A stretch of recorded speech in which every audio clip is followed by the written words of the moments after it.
कुछ स्वादिष्ट है बनाना तो playrecipes.com पे जरूर है आना। इंस्टाग्राम वाली बहू। सुंदरपुर नाम के शहर में सुशीला नाम की एक औरत रहा करती थी। उसे एक लड़की थी जिसका नाम था सानिया। सानिया कॉलेज जाया करती थी। सुशीला बहुत मेहनत करके पैसे कमाती और अपनी बेटी की पढ़ाई पूरी करती, लेकिन इस बात से अनजान रहकर सानिया अपनी ही धुन में मस्त रहा करती थी। सानिया कॉलेज के लिए दूसरे शहर जाया करती थी। उसे कॉलेज से घर आने तक लगभग 1 घंटा लग जाया करता था और उसी समय में वो अपना मोबाइल निकालकर उसमें कुछ गेम खेला करती थी। उसके कुछ दोस्तों ने उसे इंस्टाग्राम के बारे में बताया और सानिया ने भी वो ऐप अपने फोन में डाउनलोड कर लिया। अब दिन रात वो उसी ऐप पे रहने लगी। सानिया, थोड़ा काम भी कर लिया करो। कुछ दिनों में शादी हो जाएगी तो क्या करोगी? काम आना चाहिए या नहीं? अरे माँ, मैं काम भी करती हूँ और मुझे इतनी जल्दी शादी नहीं करनी है। अच्छा, मगर अभी के लिए काम करो और वो मोबाइल साइड पे रखो। ऐसा कहकर सोनिया उस मोबाइल को बाजू में रख देती है और अपना काम कर लेती है। ये देखकर उसकी माँ बहुत खुश हो जाती है। सोनिया दिखने में बहुत खूबसूरत होने के कारण इंस्टाग्राम पे उसके बहुत सारे फॉलोअर्स थे। उसे अपनी सुंदरता पर बहुत गर्व था। ऐसे ही एक दिन सुशीला के घर उसकी पुरानी दोस्त श्रावणी आई। दोनों एक दूसरे से बातें करने लगी। तुम सोनिया की शादी कब करने वाली हो? सोच तो रही हूँ, मगर उसका कॉलेज हो जाए, बाद में देखते हैं। हाँ ठीक है, मैं सोच रही हूँ कि मेरे भाई का बेटा है सागर, वो बड़े कंपनी में जॉब करता है और उसका परिवार भी बहुत अच्छा है। बाकी का तुम सोचो। चलो, मैं चलती हूँ। जी ठीक है, मैं इस विषय में सोचूंगी। ऐसा कहकर श्रावणी वहां से चली गई। अब सुशीला भी उस रिश्ते के बारे में सोचने लगी। तभी सानिया वहां आई। सुशीला उसे देखकर बोली, मैं सोच रही हूँ कि इस साल तुम्हारी शादी करवा दूँ। क्या माँ, आप भी हाथ धोकर पीछे लग गई है मेरे। अरे नहीं बेटा, मैं ऐसे ही बोल रही हूँ। मैं सोच रही हूँ कि अगर अच्छा रिश्ता आए तो देखने में क्या बुराई है। ठीक है। अब ऐसे ही बहुत दिन बीत गए। एक दिन श्रावणी ने सुशीला को फोन किया। अरे, मैंने तुमसे बात की थी ना मेरे भाई के बेटे के बारे में। मैं बात आगे बढ़ाऊँ क्या? हाँ चलेगा, तुम बात करो, मैं सानिया से बात कर लेती हूँ। ऐसा बोलकर सुशीला वहां आ जाती है और सानिया से शादी के बारे में बात करती है। अरे माँ, तुम फिर से वही बात लेकर बैठ गई हो। अरे बेटी, कब तक यूँ नाना करती रहोगी? एक ना एक दिन शादी तो करनी पड़ेगी ना। हाँ, वो तो है माँ, मगर अब अगर मगर कुछ नहीं सुनूंगी मैं। लड़का अच्छा है, अगर तुम्हें पसंद आए तो ही बात आगे बढ़ाएंगे। ठीक है माँ, जैसा तुम चाहो। ऐसा बोलकर सानिया अपने कमरे में चली जाती है। उसकी हाँ सुनकर सुशीला भी खुश हो जाती है। ऐसे ही एक दिन सुशीला के घर पे श्रावणी और उसके भाई का बेटा और उसके माता पिता सानिया को देखने आते हैं। सानिया बेटी, आज तुम ये साड़ी पहनो। आज तुम्हें लड़के वाले देखने आए हैं। ठीक है माँ। सानिया तैयार हो जाती है और अपने कुछ फोटो अपने फोन में निकालती है। कितनी सुंदर दिख रही हूँ मैं, इंस्टाग्राम स्टार जो हूँ। अरे चलो भी सानिया, लड़के वाले कब से इंतजार कर रहे हैं। आओ जल्दी नीचे। थोड़ी ही देर में सानिया नीचे आती है। सभी लोगों को प्रणाम करके वहां बैठ जाती है। कुछ बातचीत हो जाने के बाद रमेश को सानिया पसंद आती है और सानिया को भी रमेश पसंद आता है। कुछ ही दिनों में बड़े धूमधाम से दोनों की शादी हो जाती है और अब सानिया अपने ससुराल आ जाती है। ऐसे ही बहुत दिन बीत जाते हैं। सानिया अपनी घर गृहस्थी बहुत अच्छे से संभालने लगी। कुछ ही दिनों बाद उसे याद आया कि उसने शादी के बाद एक भी वीडियो शेयर नहीं किया है। उसने तुरंत अपना मोबाइल निकाला और वीडियो बनाने में व्यस्त हो गई। तभी उसकी सासू माँ वहां आई। अरे सानिया बेटी, तुम खुद से क्यों बड़बड़ा रही हो? क्या हुआ है? अरे कुछ नहीं माँ जी, मैं इंस्टाग्राम पर अपना वीडियो बना रही हूँ। अच्छा, जल्दी नीचे आ जाओ, दोपहर का खाना बनाने में मेरी मदद कर देना। जी माँ जी। ऐसा कहकर सानिया अपना वीडियो बनाने में व्यस्त हो जाती है। अरे ओ बहू, खाना खाने आना है या नहीं?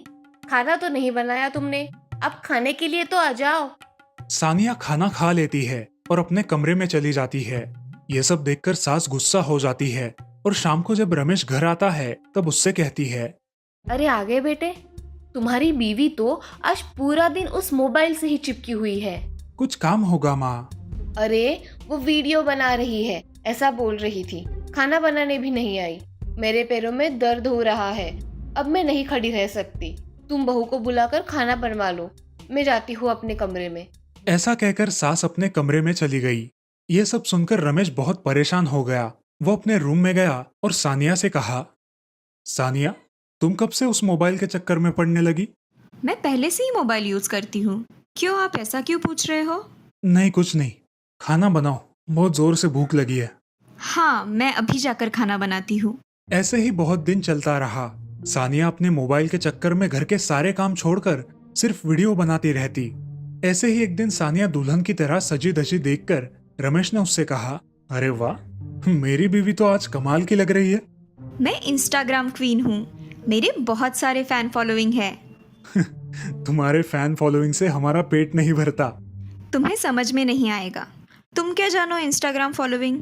रमेश वहां से चला जाता है। सानिया वापस अपना काम करने लगती है।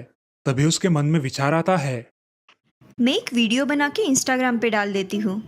मेरे फैंस को भी पता चलेगा कि मुझे क्या क्या काम करने पड़ते हैं। और बस सानिया एक नया वीडियो बनाना शुरू कर देती है। हे दोस्तों, मैं आपकी फेमस इंस्टाग्राम क्वीन सानिया बात कर रही हूँ। देखो, मैं दिन भर कितने काम करती हूँ, फिर भी आपके लिए ये वीडियो बनाती हूँ। आपका ऐसा ही प्यार बनाए रखना। इस तरह वो वीडियो बनाकर सानिया उसके इंस्टाग्राम पे शेयर करती है। उसके बहुत सारे फैंस उस वीडियो पर कमेंट करते हैं। देखते ही देखते वो वीडियो बहुत वायरल हो जाता है। सानिया के कुछ फैंस उसके घर वालों के खिलाफ पुलिस में कंप्लेंट दर्ज करवाते हैं और 1-2 दिन में रमेश के घर पुलिस आते हैं। जी इंस्पेक्टर साहब, आप यहाँ कैसे? जी इंस्टाग्राम क्वीन आप ही है ना? आपके घर वालों के खिलाफ हमें कंप्लेंट मिली है कि वो आपसे जबरन काम करवाते हैं। किसने की है पुलिस कंप्लेंट? आपके एक फैन ने की है मैडम। इंस्पेक्टर साहब, ऐसा कुछ नहीं है। मैंने तो सिर्फ यह वीडियो फॉलोइंग बढ़ाने के लिए ऐसे बनाया था, बाकी कुछ नहीं। सच कहिए, कोई आप पर दबाव नहीं डाल रहा ना? नहीं इंस्पेक्टर साहब, मैं सच कह रही हूँ। मेरे घर वाले बहुत अच्छे हैं। आप प्लीज यहाँ से चले जाइए। अच्छा ठीक है, मैं जाता हूँ। अगर कोई तकलीफ है तो थाने में कॉल कर दीजिए। जी इंस्पेक्टर साहब। सानिया को अपनी गलती समझ आ जाती है और वो अपने पति और सास से माफी मांगती है। माँ जी, मुझे माफ कर दीजिए, मुझसे गलती हो गई। अरे पगली, माफी मत मांग। मैंने तुझे माफ कर दिया, मगर आइंदा ऐसे वीडियो मत बनाना, समझी? जी माँ जी, और आप भी मुझे माफ कर दीजिए। मैंने माफ कर दिया, मगर आज के बाद वो फालतू वीडियोस मत बनाना। परिणाम तो देख ही लिए तुमने। उस दिन के बाद सानिया ने इंस्टाग्राम पे वीडियो बना के डालना बंद कर दिया और अपने परिवार के साथ हंसी खुशी रहने लगी। इस कहानी से हमें ये सीख मिलती है कि हमें अपनी जिंदगी में हर चीज सोच समझ कर करनी चाहिए। सुंदरपुर नाम के गांव में एक श्याम नाम का दर्जी रहा करता था। उसके परिवार में उसकी पत्नी शीला, 3 बेटियां सीमा, सेजल और सिद्धि रहा करते थे। अब कुछ दिनों में उनके यहाँ उन तीनों बहनों का भाई आ गया था। उसका नाम श्याम और शीला ने राजू रखा। वो घर में सबसे छोटा होने के कारण घर में सभी का लाडला था। उसकी हर जरूरत जल्द पूरी हो जाती थी। उसकी बहनें उसका बहुत ख्याल रखती थी। अब वो बड़ा होने लगा था। उसे सीमा सिखाया करती थी। सेजल और सिद्धि उसे खाना खिलाती और उसकी देखभाल किया करती थी। अब कुछ दिनों बाद जब राजू थोड़ा बड़ा हो गया, तब शीला अपने पति के साथ दुकान में जाकर काम करने लगी। ये सब देखकर सीमा एक दिन शीला से, माँ, अब तुम हर रोज दुकान जाओगी? हाँ बेटी, मुझे तो जाना ही पड़ेगा, नहीं तो हमारे घर का गुजारा कैसे होगा। माँ, तुम जाओ दुकान, हम यहाँ राजू का अच्छे से ख्याल रखेंगे। मैं दुकान जा रही हूँ, ठीक है? बस तुम तीनों झगड़ा मत करना। जी माँ। ऐसा कहकर सीमा दुकान में चली जाती है। अब दुकान जाकर शीला अपने पति श्याम के साथ कपड़े सिलने का काम करने लगती है। तभी श्याम शीला से, शीला, तुमने इतनी जल्दी दुकान में आना क्यों शुरू कर दिया? हमारे बच्चे अभी छोटे हैं, तुम्हें उन पर ध्यान देना चाहिए। आपकी बात सच है, मगर आपका दिन ब दिन बढ़ता हुआ काम देखकर अब मैं शांत घर पर नहीं बैठ सकती, इसीलिए राजू को सीमा के हवाले करके मैं यहाँ आ गई। अच्छा ठीक है। अब शीला और श्याम मिलकर दुकान में कपड़े सिलने का काम करते हैं। काम हो जाने के बाद दोनों घर जाने के लिए निकलते हैं। अब दोनों रास्ते में बच्चों के लिए कुछ खाने के लिए मिठाइयाँ खरीदते हैं। घर पर पहुँचते ही बच्चे उनके हाथ में मिठाइयाँ देखकर बहुत खुश हो जाते हैं और राजू श्याम से, पिताजी, ये मिठाइयाँ आपने मेरे लिए लाई है? हाँ हाँ, मैंने सबके लिए अलग अलग मिठाइयाँ लाई है। अब श्याम सभी बच्चों को लेकर बैठ जाता है और शीला खाना बनाने के लिए निकल जाती है। सब बच्चे अपनी मनपसंद चीजें मिलने की वजह से बहुत खुश थे। कुछ देर बाद सब खाना खाकर सो जाते हैं। हम कितने खुशनसीब है ना, हमारी लड़कियां इतनी समझदार है। हाँ शीला, तुम सच कह रही हो। हम बहुत खुशनसीब है कि हमें ऐसी जिम्मेदार बेटियां मिली है। मेरे दुकान आने के बाद तीनों मिलकर घर का और राजू का पूरा ख्याल रखती है। हाँ, ये बात तो तुमने बिल्कुल सच कही है। चलो अब सो जाते हैं, सुबह उठकर जल्दी दुकान भी तो जाना है। जी। ऐसा कहकर श्याम और शीला सो जाते हैं। अब अगले दिन हमेशा की तरह श्याम जल्दी उठकर दुकान में चला जाता है और काम करने बैठ जाता है। तभी थोड़ी देर में शीला भी दुकान आ जाती है। दोनों के दुकान जाने के बाद सीमा हमेशा घर की सारी जिम्मेदारियां संभाल लेती थी। ऐसे ही कुछ साल बीत जाते हैं। राजू दिन ब दिन आलसी हो गया था। वो मस्त आराम से खा पीकर सो जाता था। उसे अपनी जिम्मेदारियों का जरा भी एहसास नहीं था। कुछ दिनों बाद राजू के तीनों बहनों का विवाह हो जाता है और अब तीनों बहनें अपने अपने ससुराल चली जाती है। अब उस घर में राजू और उसकी माँ शीला और श्याम वह तीनों ही रहते थे। अब राजू के सारे काम कोई नहीं करता था। अब एक दिन श्याम राजू से बोलता है, राजू अब तुम ऐसे कितने दिन घर पे बैठे रहोगे? कुछ काम धंधा शुरू करो, नहीं तो मेरे साथ दुकान पर सिलाई का काम करो। पिताजी, मुझे वो सिलाई का काम नहीं आता और मैं ऐसे कोई सिलाई विलाई का काम नहीं करने वाला। ठीक है, तुम्हें जो लगे वो करो, मगर इतना जान लो अब हम भी थक गए हैं। हम तुम्हें जिंदगी भर का साथ नहीं देने वाले। हाँ हाँ, मैं कर लूंगा कुछ ना कुछ। आप अपना काम करिए, मुझे मत सिखाइए। चलो शीला, अब हम आराम करते हैं। इसको जो करना है वो ये करेगा। अब श्याम और शीला वहाँ से चले जाते हैं। उन दोनों को एक दिन उनकी बड़ी बेटी सीमा मिलने आती है। तब उनके माता पिता उसे देखकर बहुत खुश हो जाते हैं। शीला अपने बेटी को राजू के बर्ताव के बारे में सारी बातें बताती है। ये सब सुनकर सीमा अपने माँ पिताजी से, माँ, पिताजी, आप दोनों ने बहुत मेहनत की है। अब आपको बाहर किसी तीर्थ पर जाना चाहिए और अपना थोड़ा समय व्यतीत करना चाहिए, जिससे आपके मन को शांति मिल सके और राजू को अपनी गलतियों का एहसास हो सके। हाँ बेटी, तुम सही कह रही हो। हम ऐसा ही करेंगे। ऐसा सोचकर श्याम और शीला कुछ दिनों के लिए तीर्थ यात्रा पर निकल जाते हैं। और ये बात घर में सीमा के अलावा और किसी को पता नहीं थी। इसलिए अब राजू थोड़ा टेंशन में आ गया था कि अब उसका सारा काम कौन करेगा। तभी वह बाहर जाकर आंगन में बैठ जाता है। उसे रास्ते से एक पूरा परिवार जाते हुए दिखाई देता है। तभी उसके मन में, मेरा भी ऐसा ही भरा हुआ परिवार है, मगर अब मेरे माँ और पिताजी कहाँ चले गए मुझे ही पता नहीं। तभी उस राह चलते लोगों में एक बड़ा लड़का अपने पिताजी के थक जाने के कारण उनके हाथ का बोझ उठा लेता है और उनको सिर्फ चलने के लिए कहता है। ये देख राजू को अपने पिताजी की बातें याद आती है और उसकी आंखें भर आती है।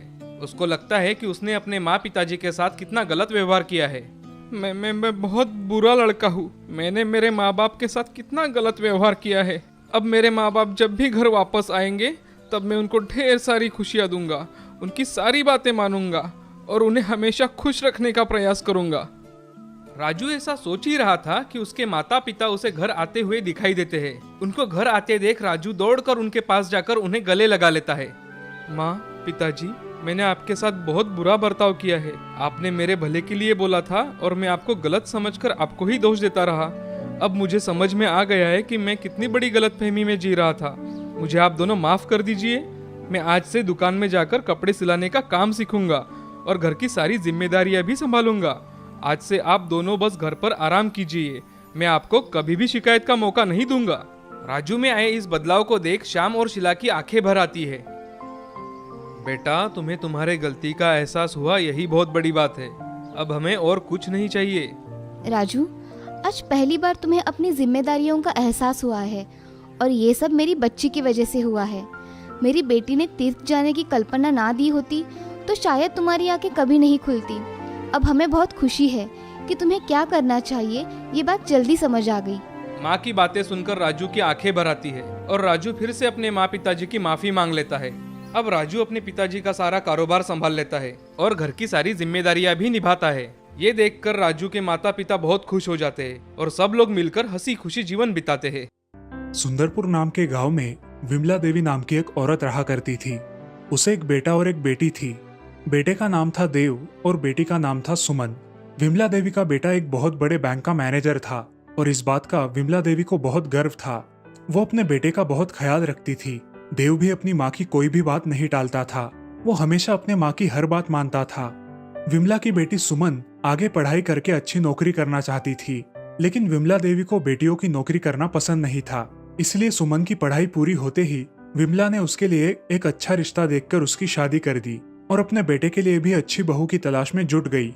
ऐसे ही एक दिन विमला देवी का भाई नरेंद्र और भाभी शांति उनके घर आए। अरे आओ भैया, आज अचानक कैसे आना हुआ आपका? कुछ नहीं दीदी, जरा बेटी की शादी के सिलसिले में यहाँ आया था, सोचा आपसे मिलके चलूं। बहुत अच्छा किया भैया। वैसे भी आपको आपके काम से फुर्सत कहाँ मिलती है? तो क्या हुआ रिश्ते का? अच्छा परिवार है तो सोच रहा हूँ कि बड़ी बेटी की जल्दी से जल्दी शादी कर दूं। उसके बाद में और 3 शादियां भी तो करनी है। हाँ, बहुत अच्छा निर्णय लिया है आपने भैया। जल्द ही अंजलि की शादी कर दो, अब उसकी पढ़ाई भी तो इस साल पूरी हो जाएगी। हाँ, इसीलिए रिश्ता अभी से देखना शुरू कर दिया। विमला दीदी, आपको अगर बुरा ना लगे तो आपसे एक बात कहूँ? अरे भाभी, मुझे क्यों किस बात का बुरा लगेगा? आप बेझिझक कहिए आपको जो कहना है। आप अंजलि को अच्छे से जानती हो, वो कितनी शांत, सुशील और गुणी लड़की है। हमेशा पढ़ाई में अव्वल आती है और घर का सारा काम भी जानती है, बड़ों की इज्जत भी करती है। अरे हाँ भाभी, मुझे सब पता है अंजलि के बारे में। वो बचपन से कैसी है मुझे सब पता है। मेरी सबसे लाडली है मेरी अंजलि। आपको जो कहना है साफ साफ कहो भाभी। दीदी, मैं सोच रही थी बाहर रिश्ता देखने से अच्छा आप ही क्यों नहीं अंजलि को अपने घर की बहू बना लेती? आप भी तो देव के लिए अच्छी लड़की खोज रही हो, हमें भी कोई चिंता नहीं रहेगी और आपको भी। विमला देवी मन ही मन सोचती है, अंजलि तो बहुत अच्छी लड़की है, संस्कारी और दिखने में भी सुंदर है, लेकिन शांति भाभी को चारों लड़कियां हुई है। अगर मैं अंजलि की शादी देव से करवा दूं और मुझे भी पोतिया हुई तो? नहीं, मुझे तो मेरे घर को आगे लेके जाने वाला घर का दीपक चाहिए। सब पता होकर मैं अपने बेटे की शादी अंजलि से नहीं कर सकती। आगे पछतावा होने से अच्छा मुझे अभी इनकार कर देना चाहिए। अरे हाँ भाभी, बात तो आपने एकदम सही कही है, लेकिन क्या है ना, देव के पिताजी को रिश्तों में रिश्ता करना पसंद नहीं है। आप बिल्कुल चिंता मत करिए, हम सब मिलकर अंजलि के लिए बहुत अच्छा लड़का ढूंढेंगे। शांति विमला देवी को बहुत अच्छे से जानती थी कि विमला देवी बस इसी डर से अंजलि की शादी देव से नहीं कर रही कि कहीं उसे भी उसकी तरह लड़कियां ना हो जाए। शांति और नरेंद्र कुछ देर वहां बैठकर अपने घर चले गए और अपनी बेटी अंजलि की शादी कहीं और करवा दी। ऐसे ही कुछ महीने बीत जाते हैं। विमला देवी एक अच्छा रिश्ता देखकर उसके बेटे देव की शादी अनुराधा नाम के लड़की से करवाती है। अनुराधा बहुत सुंदर थी और पेशे से इंजीनियर थी।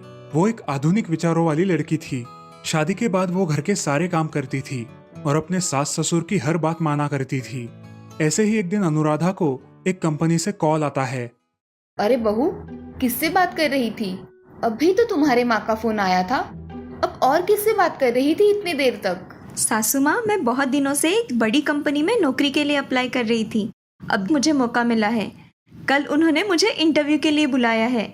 देखो बहू, तुमने पढ़ाई की है ये अच्छी बात है, लेकिन मुझे मेरी घर की बहू नौकरी करे ये पसंद नहीं है। मेरा बेटा अच्छा खासा कमा लेता है, तो तुम्हें क्या जरूरत है नौकरी करने की? लेकिन माँ। लेकिन वेकिन कुछ नहीं बहू, जाओ अपना काम करो। मैं शाम को जब देव घर आएगा उससे बात कर लूंगी। अब मुझे मनाने की कोई जरूरत नहीं है। अनुराधा चुपचाप वहां से अंदर किचन में जाकर अपना काम करती है। शाम को जब देव घर आता है तो विमला देव को अनुराधा के नौकरी करने के बारे में बताती है। वो अनुराधा को नौकरी करने से रोकती है और यही उसका अंतिम फैसला है, ऐसा बोलकर वहां से गुस्से से चली जाती है। देव को अपने माँ के ये पुराने ख्यालात बिल्कुल पसंद नहीं थे, लेकिन वो हमेशा अपनी माँ को कुछ नहीं कहता। अब देव अपनी पत्नी अनुराधा को समझाने लगा। अनुराधा बहुत उदास होकर अपने रूम में बैठी हुई थी। देव उसके पास गया। क्या हुआ अनु, इतनी उदास क्यों बैठी हो? ऐसे पूछ रहे हो जैसे आपको कुछ पता ही नहीं है। आप भी बताओ, क्या मैं नौकरी भी नहीं कर सकती? नौकरी करना मतलब सिर्फ पैसे कमाना होता है क्या? मुझे अपनी काबिलियत को दुनिया के सामने लाने का मौका मिल रहा है, बस इसीलिए मैं नौकरी करना चाहती हूँ। अनु, जरा शांत हो जाओ, मेरी बात सुनो। देखो अनु, माँ बहुत पुराने ख्यालातों की है। तुम तो जानती हो कि मुझे तुम्हारी नौकरी करने से कोई आपत्ति नहीं है, लेकिन हम माँ को तुरंत नहीं मना सकते। अभी हमारी शादी को सिर्फ 2 महीने हुए हैं और माँ की तबीयत भी थोड़ी खराब रहती है। तुम कुछ महीने जाने दो, मैं धीरे धीरे माँ को मना लूंगा। अब तो ठीक है। अनुराधा को देव की बात ठीक लगी और वो मुस्कुराकर वहां से अपने काम में लग गई। ऐसे ही कुछ महीने बीत गए। अब अनुराधा माँ बनने वाली थी। विमला देवी अब अनुराधा से बहुत अच्छे से व्यवहार करने लगी, उसके हर छोटी छोटी चीज का ख्याल रखने लगी। ये सब देखकर अनुराधा भी बहुत खुश थी। ऐसे ही समय बीत गया। कुछ महीनों बाद अनुराधा ने एक प्यारी सी बच्ची को जन्म दिया। लेकिन उसकी सास को ये बात कुछ पसंद नहीं आई। उसने अनुराधा से कहा कि अगली बार उसे लड़का चाहिए। अरे माँ, तुम ये क्या कह रही हो? लड़का हो या लड़की, इसमें अनुराधा का क्या कसूर है? देव, तुम चुप बैठो, हम औरतों के बीच में मत पड़ो। तुम्हें कुछ समझ नहीं आता, जाओ जाकर अपना काम करो। अनुराधा को ये सब बातें सुनकर बहुत बुरा लगा। वो रोते हुए अंदर गई। अब विमला रोज छोटी छोटी बात पर अनुराधा से झगड़ा करने लगी। उसे लड़की होने पर ताने मारने लगी। घर का सारा काम भी वो उसी से करवाने लगी। ऐसे ही एक दिन विमला की भाभी शांति उनके घर आई और विमला को मिठाइयाँ दी। ननन जी, मुंह मीठा कर लो, आज तो मैं बहुत खुश हूँ। खास आपको मिठाई देने आई हूँ। विमला ने मिठाइयाँ खाई और पूछा, अरे भाभी जी, पहले खुशी की बात क्या है ये तो बताओ। अरे दीदी, आज अंजलि को बेटा हुआ है, बेटा। यहाँ से जा रही थी तो सोचा आपका मुंह मीठा करते चलूं। चलो, बहुत जल्दी में हूँ, मैं जाती हूँ। शांति वहाँ से चली गई। विमला को तो वो मिठाई भी बहुत कड़वी लगने लगी। वो बहुत आग बबूला हो गई थी। ये शांति मुझे मिठाई देने नहीं बल्कि मुझे जलाने के लिए आई थी। उसके बेटी से मैंने देव की शादी नहीं की और मुझे पोती हुई, और इसे पोता। बस यही चीज मुझे बताने आई थी। मुझे नीचा और गलत साबित करके चली गई, और ये सब हुआ है इस अनुराधा के कारण। अब तो विमला अनुराधा को बहुत भला बुरा कहने लगी। सारे काम करने के बावजूद अनुराधा को ये सब सहना पड़ रहा था, और आखिर अनुराधा विमला से तंग आकर अपने मायके चली गई। देव जैसे तैसे उसे समझाकर घर वापस ले आया। ऐसे ही 2-3 साल बीत जाते हैं। अब अनुराधा फिर एक बार माँ बनने वाली थी। देखो बहू, अगर इस बार मुझे पोता नहीं हुआ तो मुझे अपना मुंह भी मत दिखाना, और यहाँ इस घर में भी मत आना। मैं अपने बेटे की दूसरी शादी कर दूंगी। अरे सासू माँ, आज तक मैंने सब कुछ सहन कर लिया, लेकिन अब नहीं।